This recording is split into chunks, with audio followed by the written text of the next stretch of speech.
अस्सलाम वालेकुम students. Last video में हमने अल्टरनेटिंग सीरीज़ पढ़ा था जिसमें सक्सेसिव टर्म्स नेगेटिव और पॉजिटिव आ रहे थे, यानी एक पॉजिटिव फिर नेगेटिव फिर पॉजिटिव फिर नेगेटिव। आज हम पढ़ेंगे एब्सोल्यूट कन्वर्जेंस के बारे में। A series summation u n is said to be absolute convergent if the series summation absolute u n is convergent, यानी जो जितनी भी टर्म्स आपके पास हैं एक सीरीज़ के, उसके तमाम टर्मों का अगर आप एब्सोल्यूट ले लें और वो कन्वर्ज आ जाए तो फिर हम कहते हैं कि सीरीज़ एब्सोल्यूट कन्वर्ज होगी। कंडीशनली कन्वर्जेंस क्या होती है? A series which is convergent but is not absolute convergent is called conditionally convergent series. यानी अगर आपके पास एक अल्टरनेटिंग सीरीज़ है, जब आप उसका एब्सोल्यूट लेते हैं उसके बाद वो सीरीज़ अगर कन्वर्ज आ गई तो फिर वो कन्वर्ज होगी, लेकिन अगर वो सीरीज़ एब्सोल्यूट कन्वर्ज ना हो, इज़ नॉट एब्सोल्यूटली कन्वर्जेंट, तो फिर हम कहते हैं कि वो सीरीज़ कंडीशनली कन्वर्ज होगी। लेकिन उसके लिए भी आपको लिबनीज़ टेस्ट अप्लाई करना होगा। अगर लिबनीज़ टेस्ट आपके पास सेटिस्फाई कर दे वो दो कंडीशन, यानी समेशन यू एन, जो सीक्वेंस आपके पास था, sequence u n is decreasing and limit n approaches to infinity u n is equal to 0 आ जाए, तो फिर हम कहते हैं कि सीरीज़ कंडीशनली कन्वर्ज होगा। अगर एक सीरीज़ एब्सोल्यूट कन्वर्ज है तो इट मीन्स दैट कि वो कन्वर्ज हो गई। अब आपके लिए कंडीशनली कन्वर्जेंस यानी लिबनीज़ टेस्ट को चेक करने की ज़रूरत नहीं होगी। सबसे पहले हम एक थ्योरम करते हैं, फिर बाद में एग्जाम्पल की मदद से इन्हीं को प्रूव करते हैं। Every absolute convergent series is convergent. हमारे पास अगर एक सीरीज़ है वो एब्सोल्यूट कन्वर्ज है तो फिर वो कन्वर्ज होगी। लेट हमने एक सीरीज़ लिया, summation u n is absolutely convergent, is absolutely convergent. Series is absolutely convergent series of real numbers. So अगर एब्सोल्यूट कन्वर्ज है तो फिर मैं ऐसे लिख सकता हूँ ना, summation absolute of u n is convergent.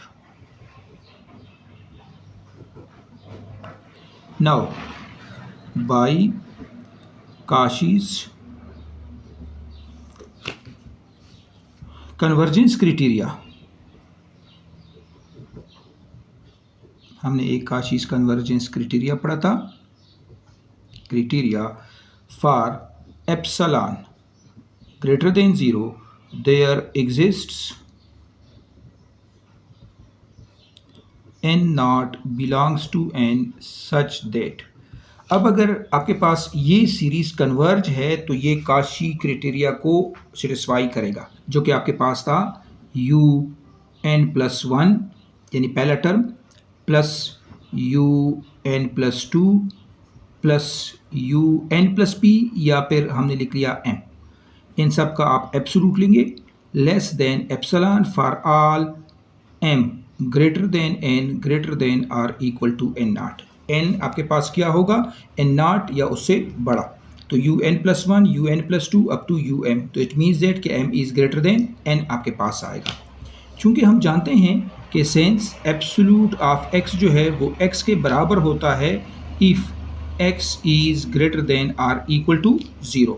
लिहाजा चूँकि ये सारे जो नंबर हैं मैं लिख सकता हूँ इसके लिए कि u n plus one absolute plus u n plus two absolute plus u m absolute is less than epsilon for all m greater than or equal to n not. हमने ये एब्सोल्यूट हटा दिया। यहाँ देखें एक्स से आपने absolute हटाया था बिकॉज आपका जो एक्स है वो पॉजिटिव है। यहाँ चूंकि एब्सोल्यूट है और एब्सोल्यूट आपके पास ऑलवेज पॉजिटिव आएगा, ये रियल नंबर्स है। हमने कहा था absolute convergence series of real numbers, तो रियल नंबर्स का एब्सोल्यूट लेने से वो पॉजिटिव आते हैं, तो ये सारे पॉजिटिव आ गए, इसलिए आपने ये एब्सोल्यूट हटा दिया। अब हम मज़ीद जानते हैं, सिंस वी नो दैट कि x plus y whole absolute less or equal to absolute of y plus absolute of y, absolute of x plus absolute of y, x plus y whole absolute less or equal to absolute of x plus absolute of y. अब ये जो inequality है इनकी मदद से हम इसको मज़ीद सिंप्लीफाई कर लेंगे। हमारे पास क्या आ जाएगा? अब हमारे पास यहाँ से आ गया, ये देखें, मैं यहाँ से लिख सकता हूँ कि u n plus one plus u n plus 2 plus u m less or equal to u n plus 1 absolute plus u n plus 2 का एब्सोल्यूट प्लस यू एम का एब्सोल्यूट। देखें ये आपका आ गया x plus y plus z and so on. तो आपने हर एक एब्सोल्यूट को अलग अलग कर दिया, x प्लस वाई का whole absolute less or equal to absolute of x plus absolute of y। तो आपने ये प्रॉपर्टी यहाँ इस्तेमाल कर दी और ये जो नंबर आपके पास आ रहा है ये आपके पास है लेस देन एप्सिलॉन। तो मैंने लिख लिया less than epsilon for all m greater than n greater than or equal to n not. यहाँ से हम लिख सकते हैं कि u n plus 1 plus u n plus 2 plus u m less than epsilon for all m greater than n। यहाँ ये greater than n n is greater than or equal to n not.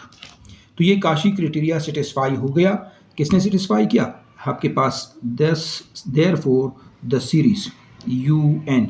अब आपके पास series u N, यहाँ देखें हमने start में absolute of u N को converge लिया था। ये देखें इसके तमाम टर्मों के ऊपर हमने एब्सोल्यूट डाल दिया और यहाँ इनके टर्म्स के ऊपर से एब्सोल्यूट हट गया आपके पास।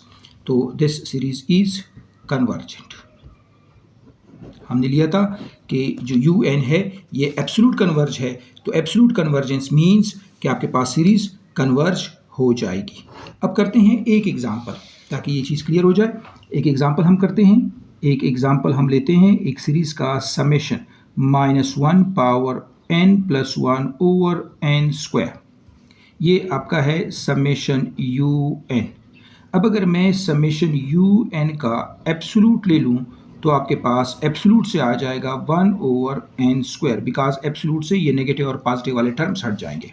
ये इज़ कन्वर्जेंट, ये आपके पास कन्वर्ज है। Because is convergent because it is a p series. It is a p series. Therefore, the series -1 power n plus 1 over n square जो गिवन सीरीज है वो भी कन्वर्ज होगी, इज कन्वर्जेंट। यानी ये जो सीरीज है ये एब्सोल्यूट कन्वर्ज है। एब्सोल्यूट कन्वर्ज है तो फिर ये सीरीज आपके पास कन्वर्ज होगी। इसी तरह अगर मैं एक और एग्जांपल इसका ले लूँ, summation -1 power n plus 1 over n, ये आपका है समेशन यू एन। अब अगर मैं इसी का एब्सोल्यूट ले लूँ तो आप देख रहे हैं कि यहाँ पे समेशन आ जाएगा 1 over n is divergent because it is a harmonic series. Being a harmonic series, क्योंकि हार्मोनिक सीरीज है ये डाइवर्ज हुआ। इसका मतलब है कि ये एब्सोल्यूट कन्वर्ज नहीं हुआ। अब हम कंडीशनली कन्वर्जेंस चेक करते हैं। कंडीशनली कन्वर्जेंट के लिए हम क्या करेंगे, sense un is a decreasing sequence and limit n approaches to infinity, limit n approaches to infinity un limit n approaches to infinity 1 over n is equal to 0।